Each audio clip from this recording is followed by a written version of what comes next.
But again, get the technicians out there using a tablet, PC to record their data. Have some type of setup template that is used by every single inspector to capture their data the same way, the same every time. Have a means for getting their completed data into a document format that cannot be tinkered with. And PDF has been pretty much accepted by ISO as the kind of standout document platform. They're hard to manipulate. I know you can buy software to go in and do writing over them, but most people aren't going to go through that trouble. Our biggest thing is we're not so worried about someone going in and maliciously changing things, just inadvertent corrections made to the test and inspection form, especially ones where we might have some calculations built in that we don't want someone messing around with. I mean, we found in our world we've got sort of two kinds of people usually when we hand this technology to them. They're the people that are very phobic about it, and they're like, I don't want to leave my paper behind, I don't want to do this, why are you making me do this? And then we've got the people that grab it, they learn it, and then they say, well, what you gave me was really good, but I've already figured out how to improve it, and here are the modifications I've made. And we'll say, no, I appreciate your enthusiasm, but I need you to dial it back and use the approved and controlled form that we've got. So again, that's part of the document control, making sure that we've got a means so that everybody's using the same form at the same time, and that if we have to make a revision or an update to that form, we've got an easy way to get it out to all of the technicians and inspectors that are using it, short of them having to all come into the office and, here's the jump drive, load it up. We wanted to have a way that was not going to have errors built into it. And finally, in his case, a way to get those files uploaded to eBuilder.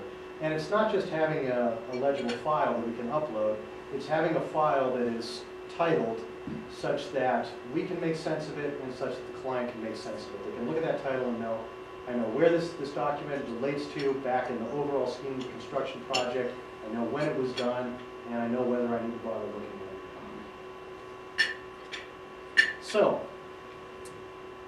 again, key aspects for our system, customized forms, and having a project-specific SkyDrive powered SharePoint site to capture the documents. For document control, what kind of software will you use? PDM or For document control? For the document control, well, all of the, I'll show you a little later, but the templates are all Microsoft Excel format because they have to be something that the technician can enter data into.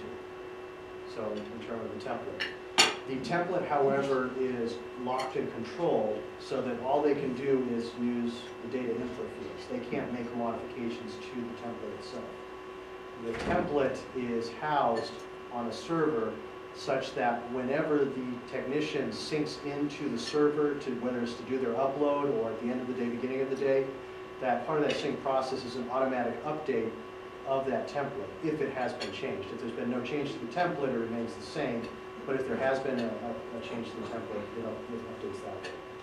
So the templates were the iPads, they enter the data and automatically update the master. They have the current template on their iPad. Okay. The network houses the controlled version, and when they link into the network, which they have to do every day, part of that handshake process is a sync to either check it and make sure it's okay, or if the template has been revised, it uploads automatically to their system and pulls the Validated data. Okay. Now I have nothing to talk about on those slides though. So part of this was trying to make as much use of existing technologies rather than having to go out and find something. You know, the great thing, SkyDrive, it's free. SharePoint, it's not free. But again, it was utilizing the SharePoint site basically as a place to hold all of our documents. So what we set it up for, we set it up to do was it has a folder where we can hold our templates, a folder where we can hold the in-process work, a folder where we can hold work that's been completed and it's under our control. Do you own the SharePoint, or is that a leased?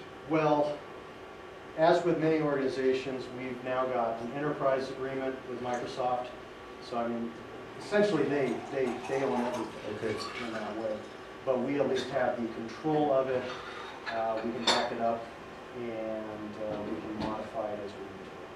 But in this day and age, it seems, I struggle a lot with that when this is thankfully not a nuclear project, but on nuclear projects, that question of, if we don't have it on the server that we control, is it really safe? Is it really secure? But for this project, it seemed to work out. So in terms of customized forms, speaking to control, we do have revision control on all the forms. We have a way to know which client is it for, CATS, Blue Line, what kind of form is it. In this case, it's a daily field report that we've abbreviated as DFR. It's Rev status, which is 2014-02 and 02-15, I think. So we're using, in this case, the effective date of the revision to control its revision status. And the goal was really to have, again, some forms that they look the same, they operate the same, so that the technicians only have to get used to using one or two forms to go about doing their work. The last thing we want them to have to do is have, here's a menu of 8 different forms that you could possibly use for data capture. If we wanted to keep it down to at most 1 or 2. So to build and access the forms, again, we have on SkyDrive through SharePoint. These are the catalogs, for lack of a better word, that were set up. So we've got field data forms. That's the folder that holds the templates that we were talking about, the Excel templates. And so again, and this is the one that I can't talk about anymore. When the technicians come in, and we have them either in the morning or in the evening link up with the network, because that's when they're going to upload the work that they've done for the day. As part of that, when they log in, that's where the templates will be drawn from for their tablets to take up. And they'll be able to drop off their data into the in-progress field data folder, and that's where people can go to look for review. Are they basically making network connectivity at the beginning and end of the day, or do they have continuous? It's going to be at the beginning and the end of the day, because we're not always in places where you've got connectivity. So, a big thing was naming conventions, and I talked about that a little earlier. I'm sure you've all been on projects where everyone's got a different name that they could give to exactly the same document, and then when someone tries to go back through and find what they were looking for, it can be very difficult. So we wanted to make sure that we had something that was searchable and retrievable and that was being consistently applied. But it also needed to be something that was meaningful, not just to us, but to the client, because the client is the one that ultimately is going to have to be able to go through all of this test documentation in the event of an issue or in the event of an audit by the FTA. It's got to be accurate. We can't have misnumberings in the names, because that could inadvertently lead to someone erasing the previous report. And it's also got to be something really easy to use. The last thing we want is people out there scratching their head thinking, what am I supposed to name this thing again? So it wasn't just coming up with what are the naming conventions going to be, it's also how are we going to make it easy for the technicians to apply it to the report. And so what we came up with here in this report name was names that try to encompass all the information that you see in these green boxes. So QA comes back to here. Is this a QA or QC report? It's a QA report, so that gets pulled into the file name. What contract is it under? Again, there are 15 different contracts on this project, so we need to know which contract it ties to. What is the date on which the work was done? In this case, it's April 3rd of 2014, which pulls from the date that the technician enters. It's a daily field report that's being put together.